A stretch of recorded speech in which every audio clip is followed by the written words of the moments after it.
உறவுகளுக்கு அன்பான வணக்கங்கள். வாடிக்கையாளர் ஓடிபி எண்ணை பகிராத போது சைபர் மோசடி நடந்தால் அந்த வங்கி இழப்பீடு தர வேண்டுமா? இது தொடர்பாக டெல்லி உயர்நீதிமன்றம் ஒரு வழக்கில் தீர்ப்பளித்திருக்கிறது.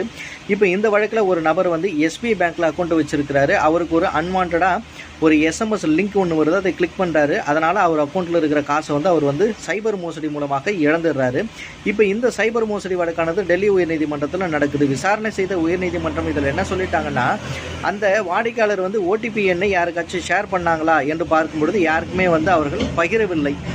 அப்போது இந்த எஸ்பிஐ பேங்கானது 2 ஃபேக்டர் ஆத்தென்டிகேஷன் என்கிற பாதுகாப்பை வைத்திருக்கிறது. அப்போ இந்த 2 ஃபேக்டர் ஆத்தென்டிகேஷன் என்கிற பாதுகாப்பை மீறி அவர் ஓடிபியும் ஷேர் பண்ணாத போது அவருடைய வங்கி கணக்கிலிருந்து பணமானது சைபர் மோசடி மூலமாக திருடப்பட்டு இருக்கும் பொழுது இந்த 2 ஃபேக்டர் ஆத்தென்டிகேஷன் என்பது ஃபெயில் ஆயிடுச்சு என்று தான் அர்த்தம். அதனால் இந்த வங்கியானது அந்த வாடிக்கையாளருக்கு அவர் இழந்த பணத்தை நஷ்டீடாக திருப்பி கொடுக்கணும் என்று இந்த தீர்ப்பில் சொல்லிட்டாரு. நன்றி.